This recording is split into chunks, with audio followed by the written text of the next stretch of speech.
నమస్తే అండి. నేను మొన్న 3 ఎమ్మెల్సీకి సంబంధించిన ఫలితాలు ఆ, రావటం జరిగిందండి. అందులో ముందు కృష్ణా గుంటూరు జిల్లాకు సంబంధించి ఆళ్లపాటి రాజా గారు అద్భుతమైన విజయం సాధించారండి. కూటమికి సంబంధించిన అభ్యర్థి. ఆయన 85,000 మెజార్టీతో 85,000కి పైగా మెజార్టీతో గెలుపొందారండి. అంటే అక్కడ ఇంత మెజార్టీతో ఇంతవరకు గెలవటం అనేది లేదండి. అంటే అక్కడ పీడిఎఫ్ అభ్యర్థి కేఎస్ లక్ష్మణరావు గారి మీద విజయం సాధించడం జరిగిందండి. ఇలా ఆయన 3 సార్లు ఎమ్మెల్సీగా గెలుచున్నారండి. ఆయన ఇంతకుముందు అలాంటి పెద్దది మీద ఫస్ట్ టైం ఇంత మెజార్టీతో గెలవటం చాలా అద్భుతం, చాలా మంచి విజయం. అంటే ఈ విజయంతో కూటమికి అంటే ఎంత సపోర్ట్ ఉంది ఏంటి అనేది తెలిసి వస్తుంది. అన్ని చాలా మంది ఏమవుతుందో ఎలా ఉంటుందో అనుకున్నారు, కానీ చాలా పెద్ద విజయం దీనివల్ల. అంటే స్టూడెంట్స్ అందరూ మన కూటమి వెనకాలే ఉన్నారని తెలిసింది. అలాగే ఈ ఉభయ గోదావరి జిల్లాకు సంబంధించి ఎమ్మెల్సీకి కూటమి అభ్యర్థి ఎవరైతే పేరు భర్తల రాజశేఖర్ గారు కూడా భారీ మెజార్టీ వైపు వెళ్తున్నారండి. ఆయన ఓట్లు లెక్కింపు 1,40,000 లెక్కింపు అయ్యేసరికి అందులో ఒక 20,000 చెల్లని, అంటే 1,20,000 చెల్లిన ఓట్లలో అప్పటికే 50,000 పైగా మెజార్టీ రావడం జరిగిందండి. ఇంకా 75,000 వరకు 70 నుంచి 75,000 వరకు మధ్యలో పోల్స్ జరిగే ఓట్లు లెక్కింపు. అందులో కంపల్సరీ ఒక 20 ఎంతో రావటం జరుగుతుంది. ఇప్పటికే 50 మెజార్టీ, అంటే అందులో ఒక 20 మెజార్టీ అంటే 70,000-80,000 మెజార్టీతో ఆయన కూడా గెలిచే అవకాశం ఉందండి. ఈ 2 చోట్ల ఏదైతే స్టూడెంట్స్ ఫుల్ సపోర్ట్ చేశారో, ఉత్తరాంధ్రలో మాత్రం టీచర్స్కి సంబంధించిన ఎమ్మెల్సీ దాంట్లో పిఆర్టీఓ అభ్యర్థి గాదే శ్రీనివాసులు నాయుడు గారు గెలవడం జరిగిందండి.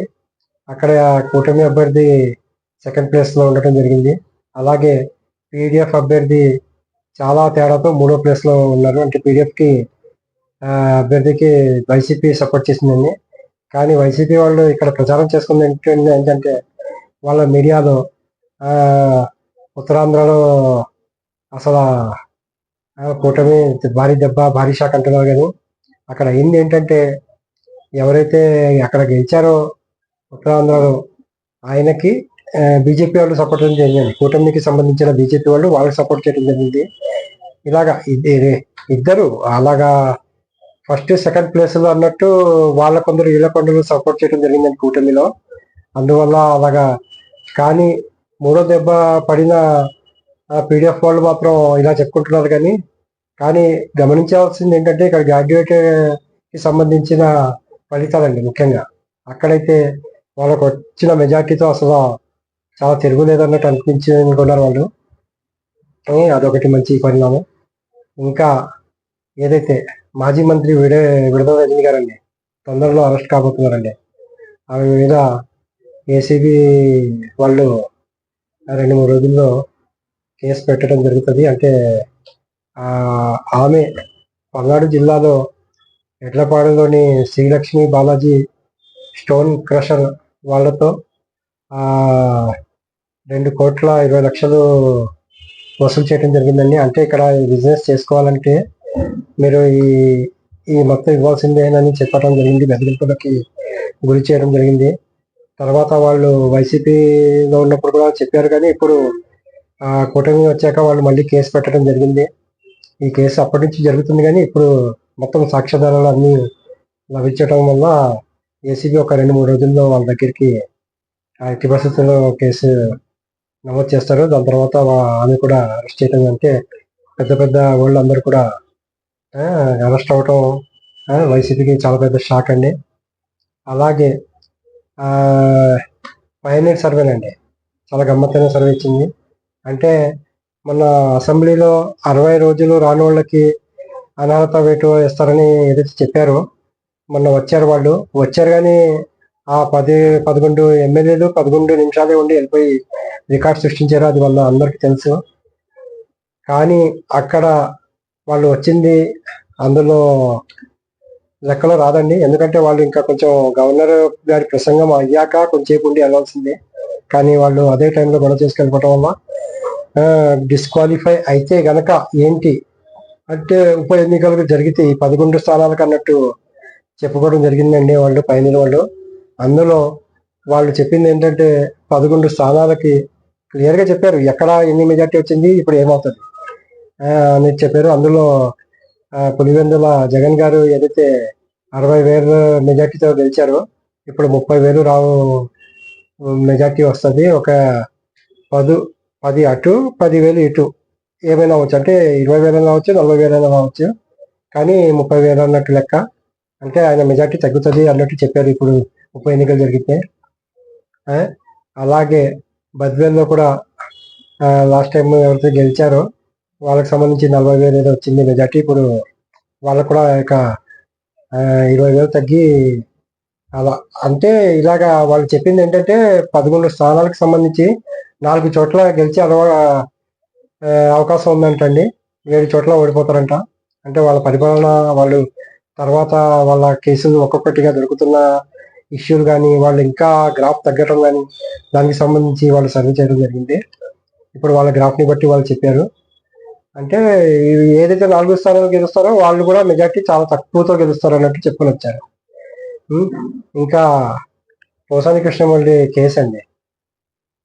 ఆయన కేసు ఏదైతే ఉందో ఇప్పుడు కస్టడీలో ఉన్నారో ఆయనకి మొత్తం 17 కేసులు అంట. అంటే ఇక్కడ పోటాపోటీ పడుతున్నారు అందరూ.